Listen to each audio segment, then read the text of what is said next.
tomando el control de esta reunión y gracias nuevamente por esta oportunidad en que podemos estar reunidos, Señor, para alabarte también. Gracias, Padre bendito, en el dulce nombre de tu Hijo Jesús. Amén. Amén. Dios les bendiga, hermano, a todos los presentes. Voy a grabar. Ya, ahí dejé grabando el audio para empezar. ¿Ya? Bueno, vamos a seguir con nuestro estudio que tiene que ver con cristología, ¿cierto? Vamos a hacer un pequeño repaso para los que a lo mejor no pudieron asistir y para los que vienen uniéndose, ¿ya? Así que, bueno, estamos hablando, el estudio que nos compete es el tema de cristología, que tiene que ver con el estudio de Cristo, ¿cierto?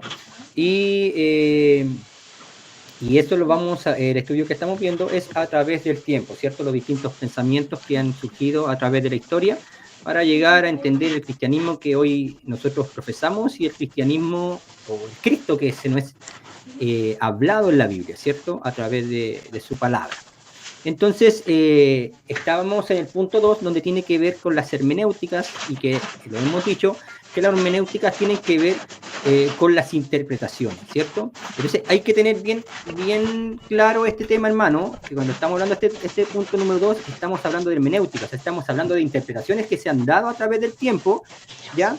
Y recuerden que decíamos también que las interpretaciones están sujetas también al individuo que está haciendo cierta interpretación. ¿Por qué? Porque es condicionada a una estructura mental, ¿cierto? A una psicología, a un estado social, a enfermedades que pueda estar pasando el individuo el cual está interpretando, ¿cierto? La persona.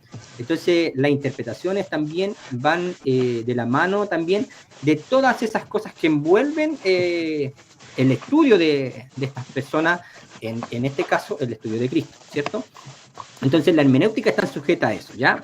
A los tiempos también que se están viviendo, en las cuales pasaron en ese tiempo, digamos, en esos años, ¿cierto? En aquel siglo, también están sujetas a ello. ¿Por qué? Porque el contexto en el cual se vivía en estas hermenéuticas, ¿cierto? De estos pensadores que nosotros estamos hablando, que tienen que ver con el siglo XVIII, entonces también están sujetas al tiempo de ellos, al tiempo que ellos estaban viviendo, ¿ya?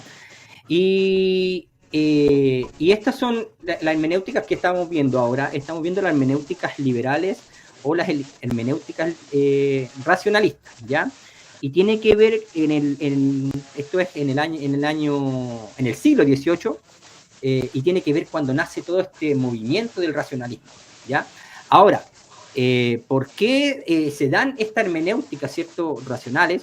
¿Por qué? Porque estas personas comenzaron a dudar del Cristo dogmático, ¿cierto? Del Cristo del dogma que se había implantado ya desde, vamos, de los siglos II hacia adelante, y entonces hasta el siglo XVII se había construido una cristología dogmática que tiene que ver con los concilios ecuménicos que han pasado en el tiempo. Este Cristo dogmático quiere decir que aquí lo tenemos en la ficha, ¿ya? En la PPT. Todos la ven, ¿cierto? Estamos claros que ven la PPT, ¿cierto? Sí, ya. Entonces, ese Cristo dogmático, en el fondo, es el Cristo del dogma. Un dogma es una verdad, por decir, absoluta, una verdad innegable, una verdad que no se puede dudar. Entonces, esta cristología tiene que ver con este Cristo que es impuesto, ¿cierto?, a través de los distintos concilios ecuménicos, a través de los años y años. Y dice que la cristología dogmática dice que Jesucristo es Dios y hombre, es nacido de una virgen, resucitó de entre los muertos y ascendió al cielo en cuerpo y alma, y que vendrá de nuevo a juzgar a vivos y a muertos, y tiene dos naturalezas, la divina y la humana. Ese es el Cristo dogmático, ese es el Cristo que se vivió hasta el siglo XVII. En el siglo XVIII, bueno, siempre dijimos que desde antes comienza a darse estas preguntas, ¿cierto? Estas dudas, y comienzan a dudar de este Cristo dogmático, que después más adelante vamos a engrandecer o hablar más acerca de este tema, para ir teniendo más consistencia y también hablando de lo que estas personas después dicen, ¿cierto? Porque esto es lo que ellos dicen, lo que nosotros hemos visto es lo que ellos piensan y es lo que instauraron y que el pensamiento que permeó y que hasta el día de hoy, digamos, está en las aulas de clase, ¿cierto? Está también en muchas iglesias e incluso también ha llevado a generar al ateísmo, ¿cierto? Llevar a aquellos que no creen en Dios. ¿Por qué? Porque los pensamientos de estas personas nos llegan a decir que en el fondo todo lo que nosotros creemos es una mentira. Entonces, nosotros estamos construyendo ese camino para ver qué es lo que decían ellos, pero también vamos a tener nuestra respuesta también, ¿cierto? Nuestra respuesta para decir, estamos en lo correcto. Entonces, es ahí que nace este pensamiento racionalista. Y comienza como perdón, no se cambia, ya no importa, vamos a ir.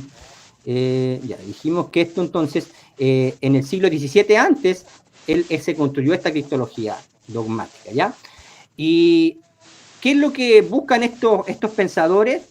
Es buscar ese Jesús histórico. ¿Por qué buscan ese Jesús histórico? Porque si es verdad lo que dicen de Jesucristo, entonces tiene que estar en medio de la historia. La historia tiene que hablar de él. Tiene que haber algo que nos hable de este Jesús. Entonces yo creo que hicieron buscar a este Jesús histórico, estos pensadores racionalistas. ¿Y cómo se llama? Entonces, ¿en qué consiste el Jesús histórico? En hablar de aquel hombre, de Jesús, ¿cierto? El hombre humano, ¿cierto? Que nosotros conocemos y que en la Biblia nos habla de él, ¿cierto? Entonces, y en el siglo XVIII, como dice el enunciado ahí, que la razón, ¿cierto? El pensar, el pensamiento, se transformó en el tribunal de la verdad. O sea que con la razón nosotros vamos a buscar la verdad. Y esto se aplicó a la Biblia. Y ahí comenzaron nuevos estudios que tienen que ver con esto, con el Jesús histórico. Hablamos un poco de Hegel, ¿cierto? Y vamos a ir a lo concreto de Hegel, que eso nos trajo algunas duditas, ¿cierto? Algunos pensamientos con respecto a lo que Hegel decía. Que Hegel dice que todo lo real es racional. Todo lo real se puede pensar. Por eso todo lo que es real tiene una lógica. O sea, tiene sentido. Todo lo que es real tiene sentido. Todo lo racional se debe demostrar con la realidad, con lo real. Si no lo podemos demostrar con la realidad, con lo real, entonces eso quiere decir que no existe. Entonces eso a nosotros también nos llevó también a dar nuestras ciertas opiniones con respecto a lo que Hegel decía. ¿Por qué? Porque si decíamos que si nosotros aplicamos muchas cosas que en la Biblia aparecen, entonces podríamos decir que no son reales, son mentiras, según Hegel, ¿cierto? Entonces, eso nos va a llevar eso también llevó a los... un poquito... me parece. Eso llevó también a los distintos pensadores a ocupar esto que Hegel dice para poder ir en busca de este Jesús histórico. Y esto marcó un hito, porque desde aquí en adelante se comienza un estudio riguroso con respecto al Jesús histórico, que hasta el día de hoy está, déjenme decir, hermano, que es muy fuerte el estudio con respecto al Jesús histórico. Entonces, si ustedes buscan información con respecto a esto, se van a dar cuenta que hay muchas personas, estudiosos, que buscan este Jesús histórico, por lo mismo, porque se instauró ese pensamiento, ese racionalismo, que en el fondo lo que quieren ellos decir es que, por decirlo así, nos mintieron, no han vendido una verdad que no es verdad. Entonces, pero para eso nosotros también vamos a tener respuesta con otros pensadores. Entonces Hegel lo que quiere decir que, o sea, si algo no lo podemos explicar nosotros con la razón, entonces eso quiere decir que eso es una mentira. Y ese es un mito. Y un mito, como nosotros entendemos, es algo que no es real, ¿cierto?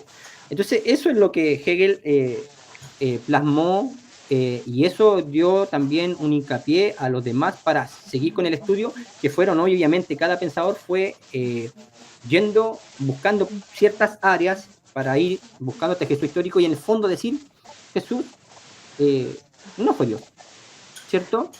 Vamos bien hasta ahí, ¿cierto? Porque la semana pasada ya vimos esto, pero es necesario poder recordarlo, ¿ya?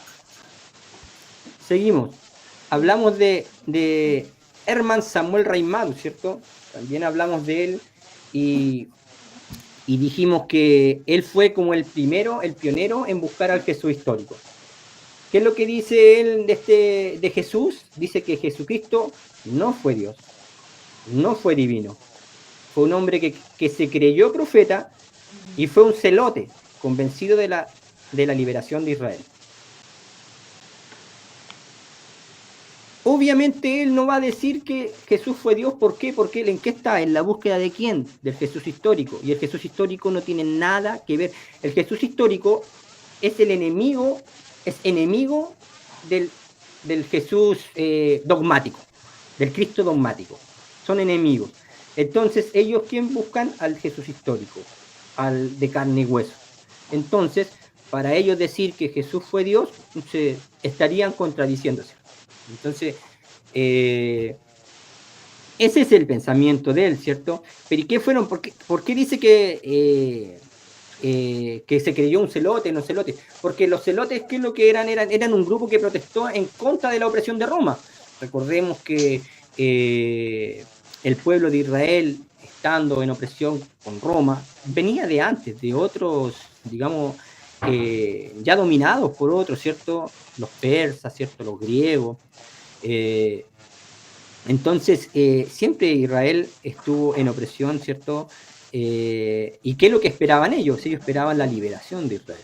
¿Y cuál era la liberación de Israel?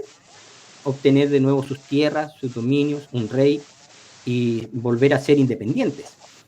Cosa que no lo vimos, ¿cierto? Nosotros en tiempos de Jesús. Entonces, eso es lo que, entonces, por eso que se quería, él lo ve como un celote, en razón de que él lo que quería era la liberación de su pueblo. Y que eso es lo que sostuvo, que lo único que real de Jesús fue una conciencia mesiánica. Él lo que quería era ser un líder político y liberar al pueblo de la explotación. Eso es lo único real, dice Reinmaru, que lo único real de Jesús fue eso, que él quiso ser un líder político y liberar al pueblo de la explotación. Ahora nosotros también, si leemos los escritos, ¿cierto?, del Evangelio, nosotros podemos ver algo distinto, ¿cierto? Porque Jesús se preocupó de la gente y no se preocupó de andar luchando contra el imperio, ni siquiera tampoco, por decirlo así, tuvo enfrentamientos con los líderes religiosos. Se enfrentó a ellos porque ellos lo buscaban, pero Jesús no los buscó. Entonces, por ahí como que mi pensar es decir, no estoy muy de acuerdo con él, pero tendrá su argumento, obviamente, para decir aquello. ¿Vamos bien, cierto? ¿Alguna duda, alguna pregunta, algo que agregar? Todo bien por acá, clarito se va entendiendo. Vamos entonces. Y aquí quedamos la semana pasada, ¿ya? Quedamos con David Friedrich Strauss. Ya, ojo con esto porque hay muchos Strauss, hay muchos filósofos de apellido Strauss. Entonces, para que no nos vamos a confundir después, si ustedes quieren buscar allí, puedan buscar a David Friedrich Strauss, ¿ya? Porque de él vamos a hablar en este momento, ¿ya?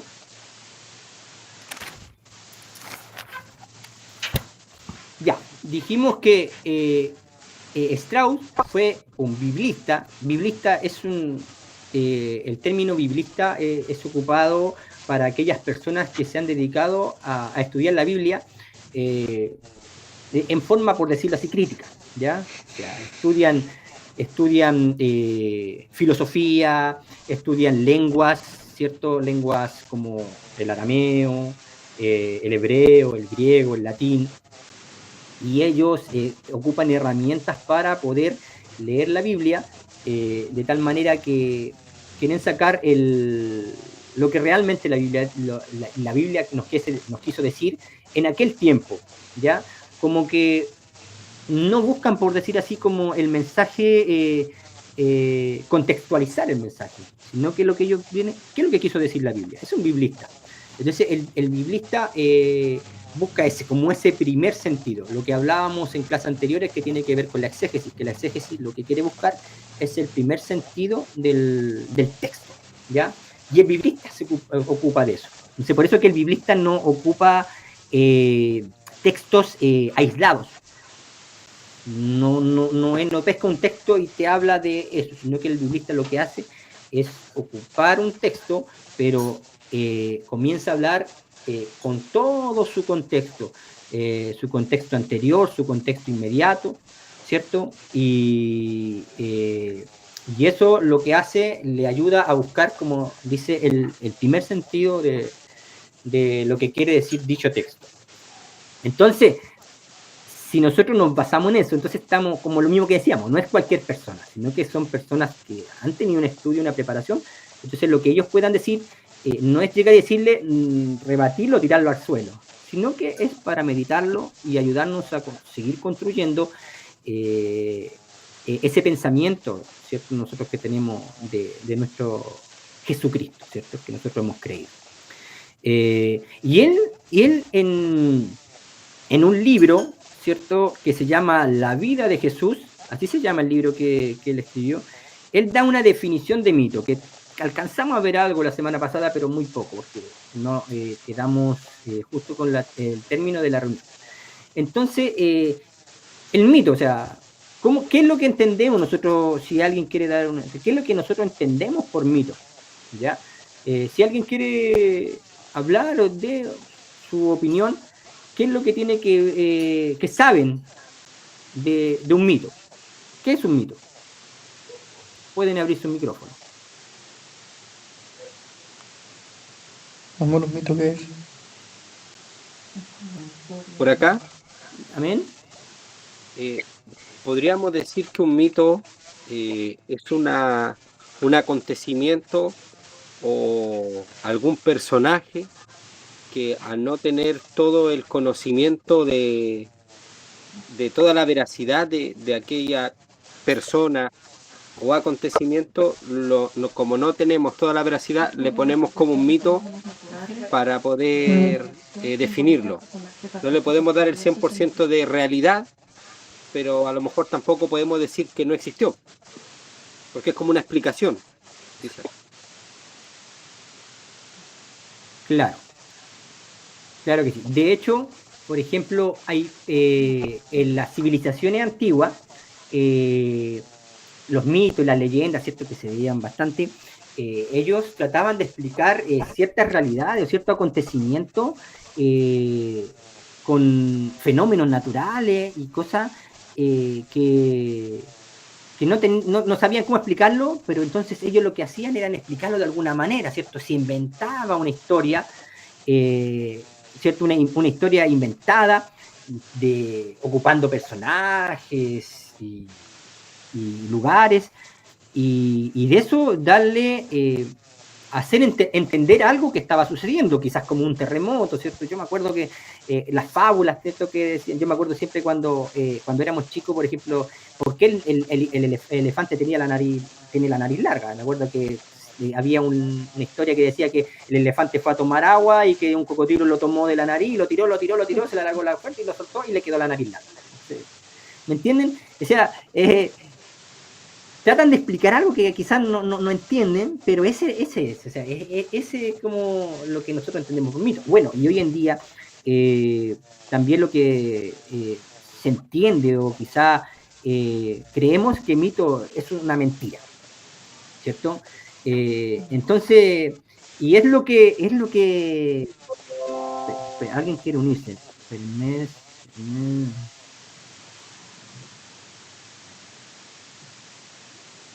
Deme un poquito, deme un momento.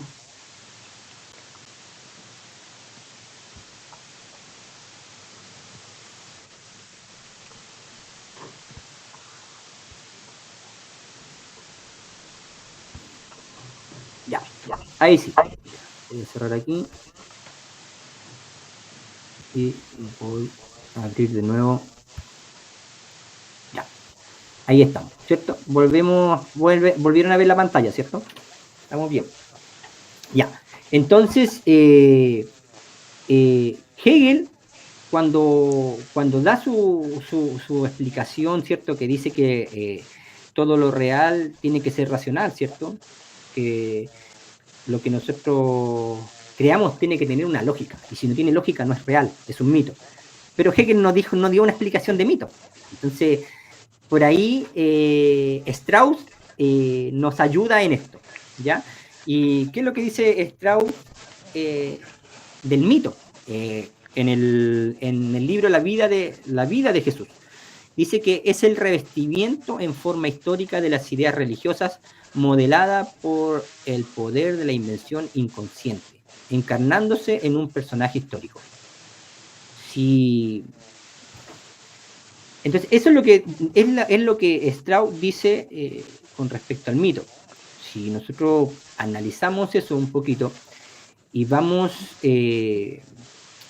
tomando lo que los otros pensadores han dicho, pensadores racionalistas acerca de Jesús, entonces, en el fondo, ¿quién es ese personaje a quién encarnaron en ese personaje? A Jesús. Jesús es un personaje encarnado, ¿cierto? Y que fue modelado por el poder de la invención, ¿cierto? Inconsciente. ¿De quién?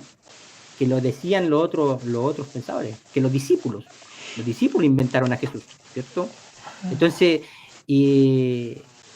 ¿sobre qué? Sobre ideas religiosas que permeaban ese tiempo, hace mucho tiempo. ¿Por qué? Porque habían ideas sobre el Mesías, ¿cierto? El Mesías que venía a liberar al pueblo. Entonces, ¿qué es lo que dice Strauss sobre esto? En el fondo, que Jesús era un hombre sencillo, que tuvo una conciencia escatológica, fue un líder revolucionario, pero que los discípulos le hicieron Dios. Entonces,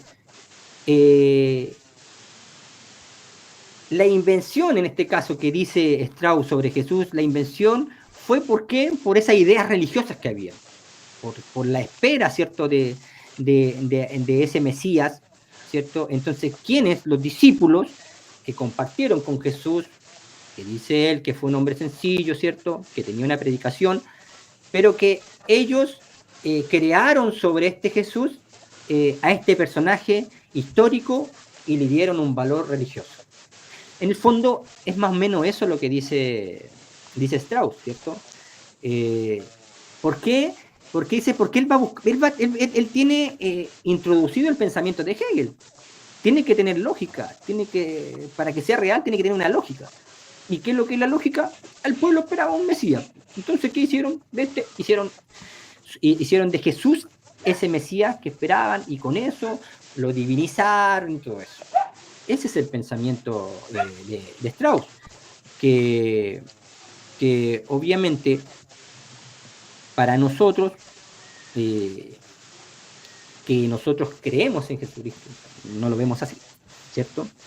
Entonces, todos los humanos tienen la capacidad de crear leyendas en forma inconsciente. Y eso es lo que Strauss dice, que los discípulos le dieron a Strauss esa divinización. ¿Qué les parece el pensamiento de este hombre? Duro, ¿no? Duro. Pero tal cual como lo conversábamos cuando hablábamos acerca de Hegel, y que los hermanos también opinaban, decían, dentro de todo lo que dicen, no es una barbaridad tampoco. O sea, tiene sentido lo que ellos decían. Pero vamos a seguir escuchando de otros para ir construyendo nuestro pensamiento. ¿Alguna acotación acerca de esto con respecto a lo que hemos visto? Insisto, recuerden que este no es mi pensamiento. Nosotros estamos viendo el pensamiento de estas personas, ¿ya? Hermana Lorena. Amén. Son pensamientos extraordinarios porque nos ayudan a pensar y a llegar a un término maravilloso para nosotros como hijos de Dios. Creo que estos hombres estaban tan lejos del Espíritu Santo que jamás podía ser revelados a ellos algo tan hermoso como lo que se nos reveló a nosotros. Creo que de ese punto de vista, de su lejanía a la presencia de Dios, hablaban ellos, solo filosofaban. Eso es. Amén. Sí, de acuerdo. De acuerdo, y recuerden que este no es el pensamiento mío, estamos hablando del pensamiento de ellos, para que yo creo en Jesucristo, que es mi Redentor. Amén. Lo que sí me llama la atención a mí en estos hombres es que muchas veces ellos nos ayudan a buscar esa parte humana de Jesús, que es lo que hablábamos en el principio, que nosotros muchas veces nosotros hablamos de lo glorioso, ¿cierto? De lo majestuoso, lo poderoso, y todo eso de Jesús, pero a veces como que no sé cómo decirlo, no sé si mirar en menos o apocamos o no nos ocupamos en ver también esa realidad de Jesús, porque para mí una de las cosas hermosas, creo yo, para mi vida, es que Jesús se use hombre y vivió entre nosotros. Entonces, y de allí parte una enseñanza maravillosa, de que todo lo que Jesús hizo nosotros podemos hacerlo. ¿Por qué? Porque Él lo pudo hacer. Y es una enseñanza que nosotros tenemos una enseñanza de vida en lo que los evangelios nos muestran, ¿cierto? La vida de Jesús, ¿cierto? Su ministerio. Entonces, y estos hombres a mí me hacen ver el lado humano de Jesús. El lado que a veces lo olvidamos un poco, ¿cierto? Entonces, en esas cosas yo siempre me gusta sacar lo bueno de todo lo que uno puede estudiar y ver. ¿Para qué? Para sacar la riqueza de lo que hay detrás de todo esto. Vamos.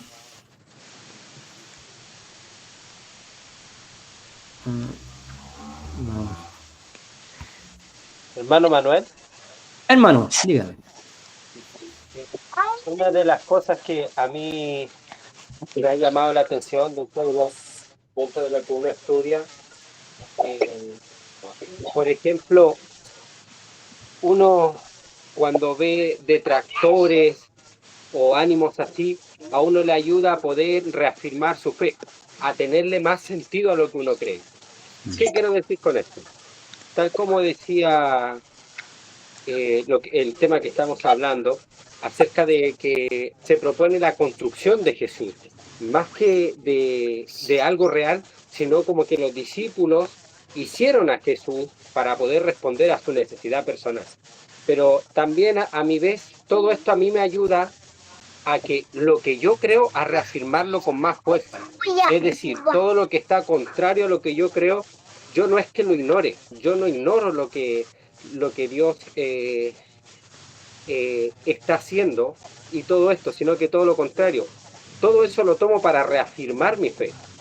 Entonces creo que estas cosas, estos puntos que uno observa, estudia y analiza, más que golpearnos a nosotros de mala forma, tienen que darnos ese llamado de atención para reafirmar lo que nosotros creemos.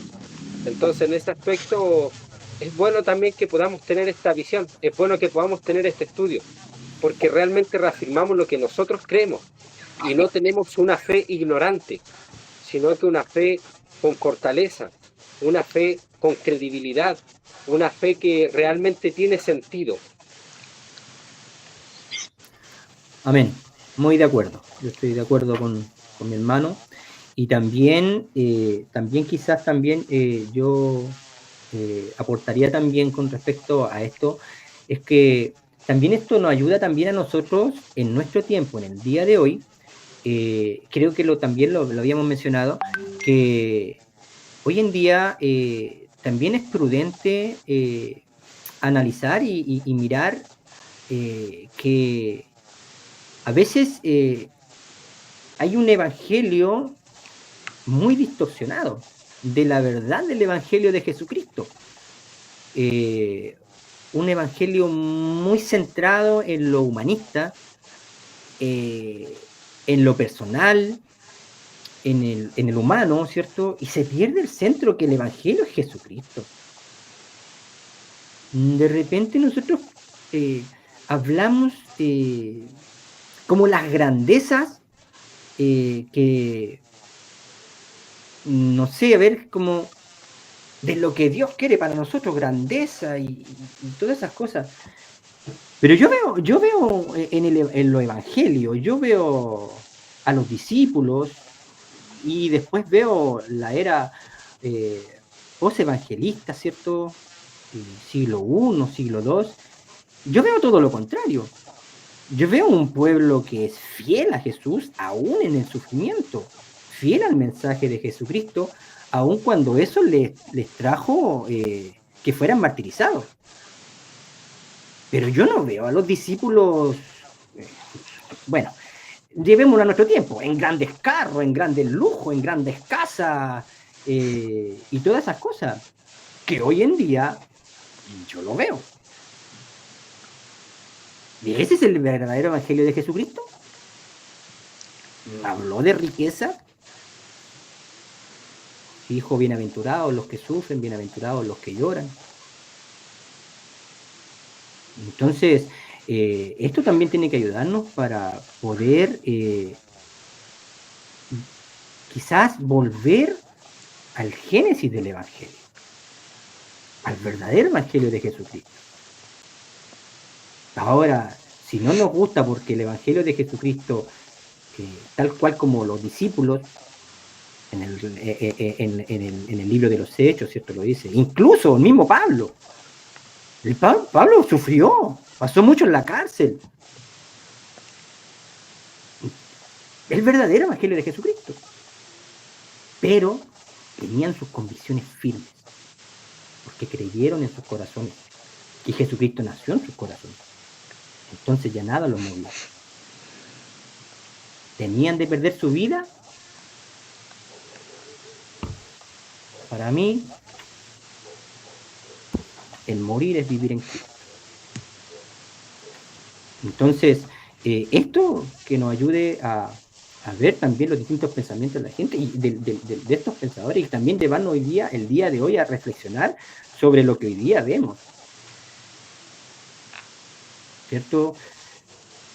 Sopesar también quizás lo que vemos en las redes sociales, en YouTube, grandes predicadores, y hay muchos movimientos, y quizá una palabra fuerte, prácticamente son sectas que se alejan del verdadero evangelio de Cristo. Entonces esa es la idea es esta. Hicimos esta pequeña reflexión, creo que es más teológica, ¿cierto? Con respecto, nos salimos un poquito del tema, pero a esto tiene que llevarnos, a estas reflexiones, a repensar en nuestros corazones, a repensar en nuestra vida, en nuestra mente, y afirmarnos más, como decía mi hermano Daniel, afirmarnos más en nuestra fe, con más fuerza, ¿cierto? Entonces, eso. Si alguien quiere decir algo, añadir a lo que a esta reflexión que hicimos en este momento, está muy bien. Pueden levantar su mano o abrir su micrófono. Y si no, seguimos, ¿ya? Con toda confianza, si quiere abrir su micrófono, ábralo, ¿ya? Vamos a seguir con la clase, pero si alguien quiere dar su opinión, por favor, ¿ya? Interrúmpanos. Vamos a decir entonces, ¿quién fue Jesús para Strauss, cierto? Ya dijimos que Strauss lo ve como un mito, ¿cierto? Fue una idea, señor, una idea inventada, ¿cierto? Pero había algo real detrás de todo eso. Había algo real de todo eso. Jesucristo, lo que estos pensadores racionalistas, lo que quizás, ¿por qué han podido estudiar a Jesús? Porque en realidad Jesús existió. Si Jesús no existiría, no podían estudiar. No se puede hablar de un Jesús histórico. Entonces, ya ahí tenemos un argumento. Y lo dijimos que Flavio Josefo y Tácito, en sus escritos, eran escritores contemporáneos a Jesús. Ellos hablan de Jesús, de una persona que revoltoso, por decirlo así, que fue crucificado, ¿cierto?, por los romanos por ser revoltoso. Entonces Jesús sí existió. ¿Qué es lo que dicen ellos? Que no fue divino, que no fue Dios, ¿cierto? Pero vamos a seguir con esto. Friedrich Strauss, ¿qué dijo sobre quién es Jesús para Strauss? Dice que fue un hombre, un carpintero, fue hijo de José y María, y que tuvo más hermanos, y la Biblia lo dice, que tuvo una sensibilidad por la situación social de la gente de su tiempo y que predicó sobre el reino. Y es lo que decíamos, lo que en la Biblia nos dice, Jesús sí tuvo sensibilidad por las personas, sí, Jesús se preocupó de las personas, Jesús, ¿cierto?, dio de comer a las personas, ¿cierto?, se compadeció de ellos. La hermana Lorena predicaba el otro día de eso, ¿cierto?, hablaba de la compasión de Jesús, ¿cierto? Su predicación era escatológica, pero lo mataron por revoltoso. Los discípulos fueron los que crearon al Cristo de la Biblia, porque no querían matar la esperanza de sus seguidores, porque si Jesús murió, entonces se perdía la esperanza. Entonces, ¿qué es lo que dice Strauss? Que ellos, por decir así, lo engrandecieron. ¿Para qué? Para que los seguidores que habían creído en él no murieran su esperanza. Los discípulos son el creador del mito de Jesús. Los discípulos encarnan la idea religiosa de ese Mesías que se hablaba, ¿cierto?, en los escritos anteriores, en la literatura rabínica, ¿cierto?, todas esas cabezas pensantes, ¿cierto?, todos los líderes religiosos antiguos, ¿cierto?, inclusive en los escritos antiguos hablaban de ese Mesías, ¿cierto? Entonces eso es lo que dice Strauss, que hace que los discípulos encarnan a Jesús en ese Mesías. Esas ideas religiosas que habían la encarnan, y eso les da poder, ¿cierto?, a este Jesús, le da credibilidad y le da esperanza a la gente. El pueblo esperaba un Mesías, ¿cierto?, un Mesías liberador que viniera como decían los celotes, ¿cierto?, con espadas, ¿cierto?, con hierro, derrocar al Imperio Romano y volver a ser Israel una nación independiente, ya que no tuvieran que pagar impuestos, ¿cierto?, y toda esa opresión que generaba.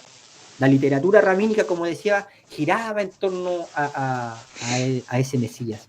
Entonces, los discípulos, según Strauss, aprovecharon todo eso porque la gente estaba expectante de esas cosas, entonces con eso lo hacían más creíble.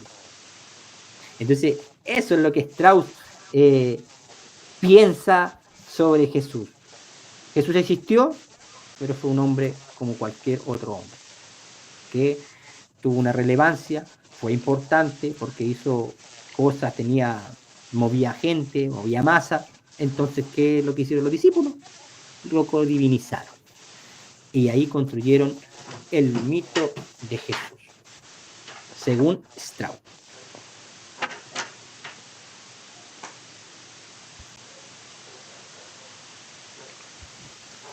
¿Algo que agregar? ¿Alguna duda? Seguimos. Ya. Vamos con Bruno Bauer. ¿Ya? Ahí está Bruno Bauer también. Dijo Bruno Bauer.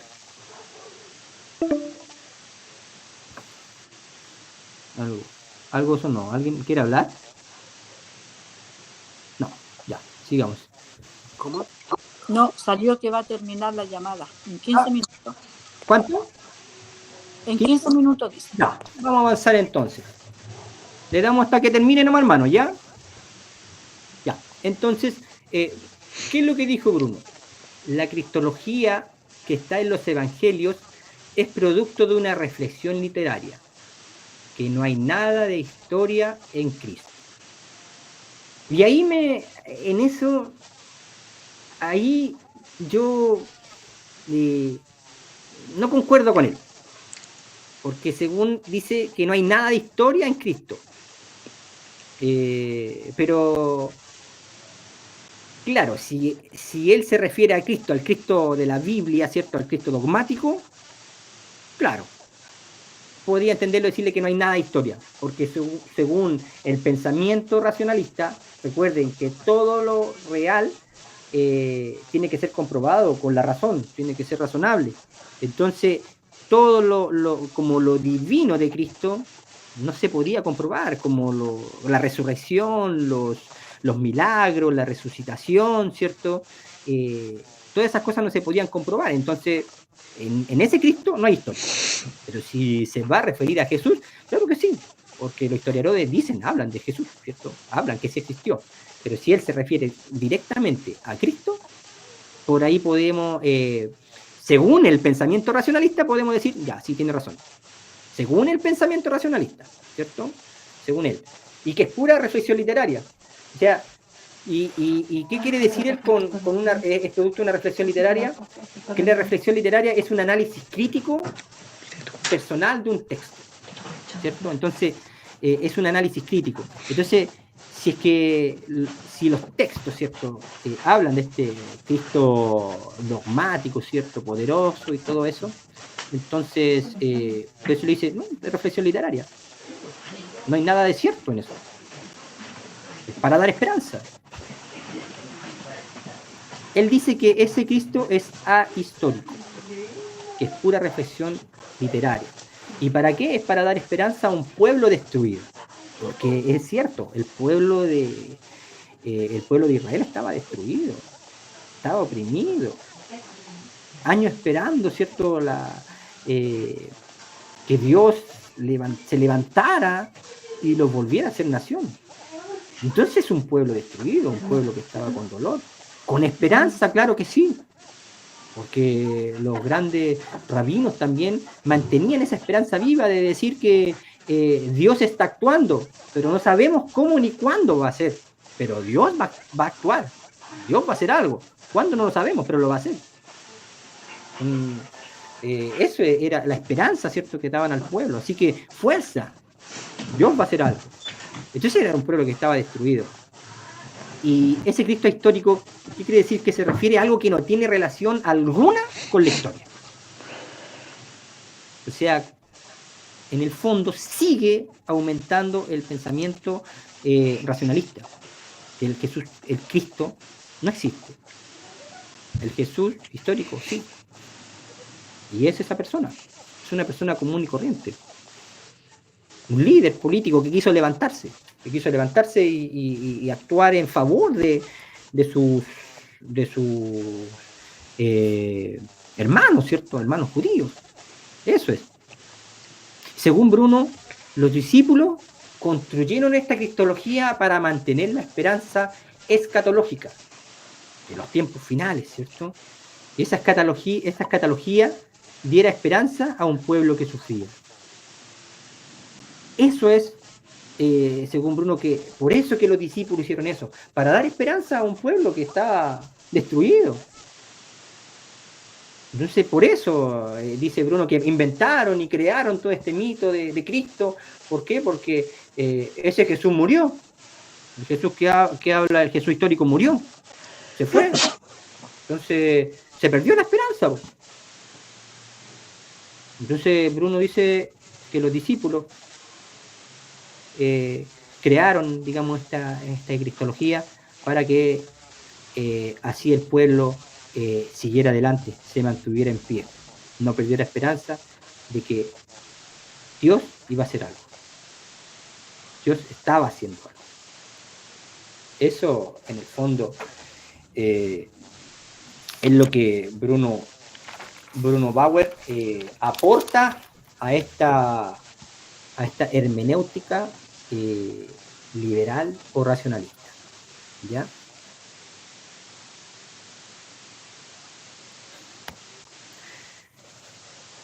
Hasta allí hemos visto a estos pensadores que han sido un tanto fuertes, pero aquí vienen dos pensadores también, como Martín Dibelius y Rudolf Bultmann, que también son fuertes,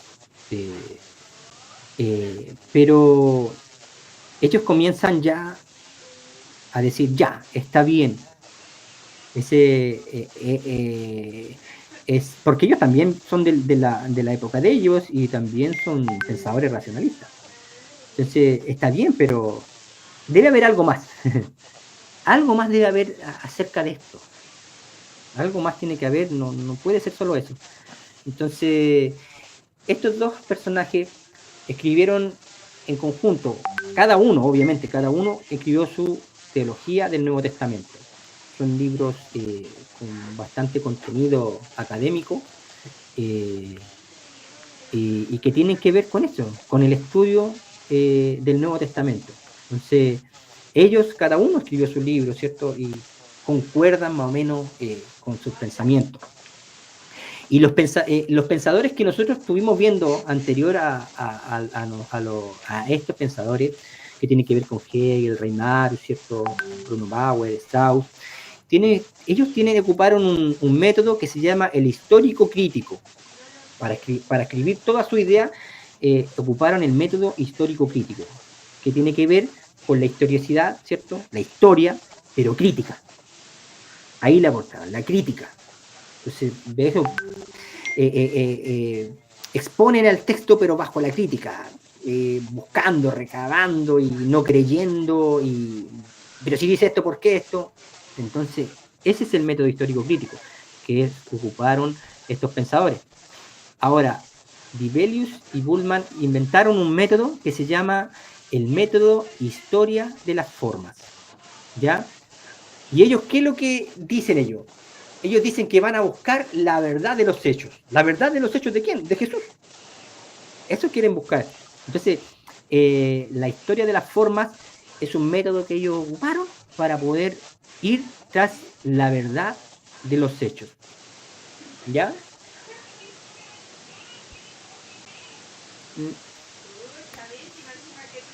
Y para eso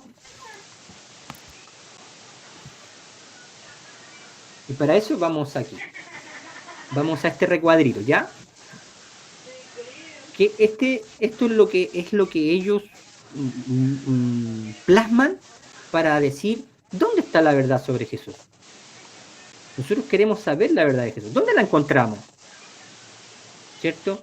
Por eso que hay aquí, hermanos, aquí en ese es teoría documentaria, pero no sé por qué Canva salgo de ahí y me lo pone como teoría documental. Es teoría documentaria, ¿ya? Así que lo vamos a dejar ahí para que no se borre. Pero entonces, este método lo ocuparon ellos para buscar la verdad de Jesús. Y ellos dicen, ¿dónde está la verdad sobre Jesús? ¿Estará en los evangelios? En los evangelios canónicos. Hay más evangelios, hay evangelios que no son canónicos, ¿ya? El evangelio de Tomás, ¿cierto? Otro evangelio de Judas. Son evangelios que no entraron en el canon de nuestro Nuevo Testamento. Pero estos son los evangelios canónicos, o sea, los que salen de nuestra Biblia. Son los 4, Mateo, Marcos, Lucas y Juan. ¿La verdad está ahí? Ellos se preguntan. ¿La verdad está en la teoría documentaria? ¿La verdad está en la predicación apostólica? ¿Dónde está la verdad? ¿Dónde está la verdad sobre Jesús? ¿Cierto? Y vamos a ver aquí sobre los evangelios canónicos. Ellos dicen, los evangelios canónicos que son Mateo, Marcos, Lucas, Juan, ¿está ahí la verdad sobre Jesús?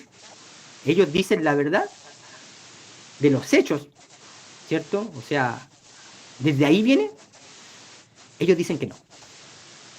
Dicen que la verdad sobre Jesús no está en los evangelios canónicos. Y nosotros digo, pero ¿cómo? Si nosotros tenemos nuestra Biblia, han pasado por procesos, ¿cierto?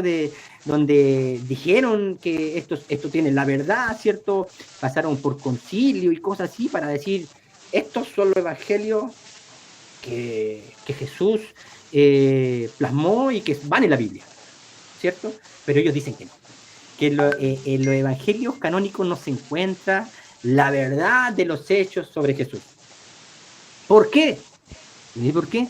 Porque los evangelios canónicos están teologizados. Los evangelios canónicos están escritos mucho tiempo después de los hechos de Jesús.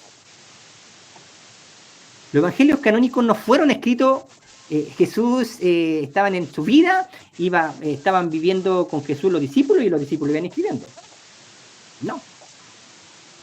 Los evangelios canónicos no fueron así. Los evangelios canónicos pasaron un proceso. Lo veíamos en el video de que estuvimos viendo, ¿se acuerdan? Acerca del Jesús histórico. Ahí habla un poquito de la construcción de los evangelios canónicos. Y no, los evangelios canónicos pasan desde el 40 hacia arriba, del año 40. O sea, después de 5, 6 años de la muerte de Jesús. Entonces, ellos dicen que esos evangelios están teologizados. O sea, ¿qué quiere decir? Que ya han sido producto de estudios y por ende la verdad de Jesús no se encuentra ahí. Entonces, ellos dicen, ¿y dónde entonces, si no está ahí la verdad sobre Jesús, dónde está? Ellos dicen, la teoría van más atrás. Y ellos dicen, en la teoría documentaria. Ahí dicen, vamos bien con el tema de los evangelios canónicos, ¿cierto, hermanos? Ahora, obviamente, hermanos, con respecto al tema de los evangelios canónicos, que ellos dicen que la verdad está en ellos, no es que los evangelios sean una mentira, no, hermanos, solamente que quizás para reabundar en ese tema, quizás tendríamos que hacer otro tipo de estudio que tenga que ver con el canon del evangelio y que nos vayan dando luz, porque así nosotros vamos a ir entendiendo mejor ciertos procesos, ¿ya? Ciertos procesos. Entonces, no se queden con lo que dice aquí Bullman, que no tienen la verdad, no. Usted siga leyendo los evangelios porque allí está la enseñanza de Jesús a través de hombres que Dios usó para que nosotros llegara su palabra. Amén. Entonces, avanzamos un poco, ya que si no hay alguna duda o algún comentario o algo que agregar, avanzamos con respecto a la teoría documentaria. La teoría documentaria. ¿De qué se trata la teoría documentaria? La teoría documentaria quiere ver con documentos que se movían y que circulaban en aquel tiempo. Cuando hablo de aquel tiempo, hablo de los tiempos de Jesús posterior a él, obviamente. Porque recuerden que no hubo escrito que Jesús, de hecho, en la Biblia no dice que Jesús haya dejado algo escrito. Y que la única como evidencia que la Biblia dice que Jesús escribió algo fue cuando estaba escribiendo en el suelo. ¿Se acuerdan? Cuando llega llega para que apedrearan a la mujer. Ahí dice, ahí la Biblia hace un comentario, ¿cierto? Dice que Jesús estaba escribiendo en el piso. Y que muchos dicen que eso fue lo único que Jesús escribió, ¿cierto? Pero que los evangelios no fueron escritos por Jesús, sino que fueron escritos por sus discípulos y por discípulos de los discípulos. Escuelas de los discípulos. Entonces, circulaban, ¿cierto? Por eso que es teoría documentaria, porque son documentos que